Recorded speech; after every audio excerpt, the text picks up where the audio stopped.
आप देख रहे हैं न्यूज इंडिया टीवी, आपकी आवाज आपके साथ। इसका जवाब दिल्ली आपको देगी, इसका जवाब पंजाब आपको देगा, इसका जवाब पूरा देश आपको देगा। आज एक और चिंता भी है हमारी। देश में पहली बार एक सिटिंग चीफ मिनिस्टर जिनके पास Z+ सिक्योरिटी है, Z+ सिक्योरिटी कवर है, उनको अरेस्ट किया गया है।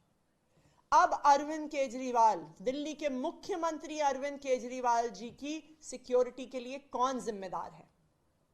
आज वो ईडी के ऑफिस के अंदर हैं। उस ऑफिस के अंदर कौन जा रहा है, क्या लेके जा रहा है, इसके लिए कौन जिम्मेदार होगा? तो ये एक बहुत बड़ी चिंता आम आदमी पार्टी की भी है, ये एक बहुत बड़ी चिंता देश की भी है कि क्या केंद्र सरकार ईडी की कस्टडी में अरविंद केजरीवाल को पर्याप्त सिक्योरिटी दे रही है कि नहीं दे रही है। यह केंद्र सरकार का अपना असेसमेंट है कि वो Z+ सिक्योरिटी की आवश्यकता रखते हैं, और एक Z+ सिक्योरिटी की आवश्यकता रखने वाले एक सिटिंग चीफ मिनिस्टर को कस्टडी में रखते हुए ईडी ने उनका क्या सिक्योरिटी का अरेंजमेंट किया है, इस बात को केंद्र सरकार को देश के सामने रखना होगा। Thank you. मैम, आपको क्या लगता है सिक्योरिटी वाला जो आपने सवाल खड़ा किया है, क्या लग रहा है किसी तरीके की साजिश आपको लग रही है कि हो सकती है, या किस तरीके का कंसर्न आप जता रही हैं?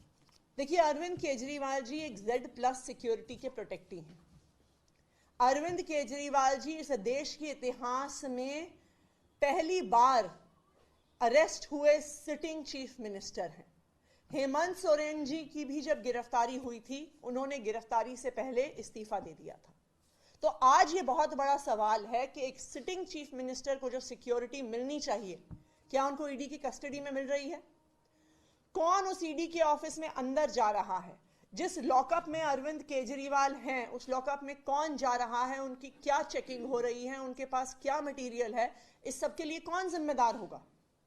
एक कारण है कि एक सिटिंग चीफ मिनिस्टर को, एक संवैधानिक पद पे बैठे हुए व्यक्ति को Z+ सिक्योरिटी दी जाती है, क्योंकि उनके लिए कहीं से भी बड़े सिक्योरिटी के खतरे हो सकते हैं।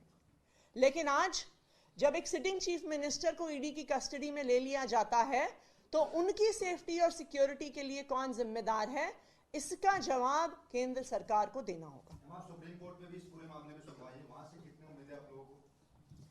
देखिए, हम सुप्रीम कोर्ट से ये उम्मीद करते हैं कि सुप्रीम कोर्ट जिसने बार बार कहा है कि लोकतंत्र की हत्या नहीं होनी चाहिए, आज वो सुप्रीम कोर्ट ना सिर्फ आम आदमी पार्टी को, ना सिर्फ अरविंद केजरीवाल को, बल्कि इस देश के लोकतंत्र को भी न्याय देगा।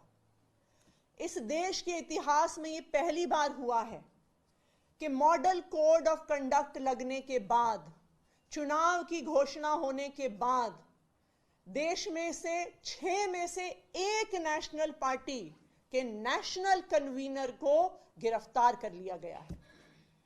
यह लोकतंत्र की लेवल प्लेइंग फील्ड का हनन नहीं है तो क्या है? आपने क्यों गिरफ्तार किया अरविंद केजरीवाल को चुनाव की घोषणा होते ही? क्योंकि आप चाहते हैं, भारतीय जनता पार्टी चाहती है कि वो चुनाव में कैंपेन ना कर सकें, कि वो देश भर में जाके इंडिया गठबंधन के लिए कैंपेन ना कर सकें।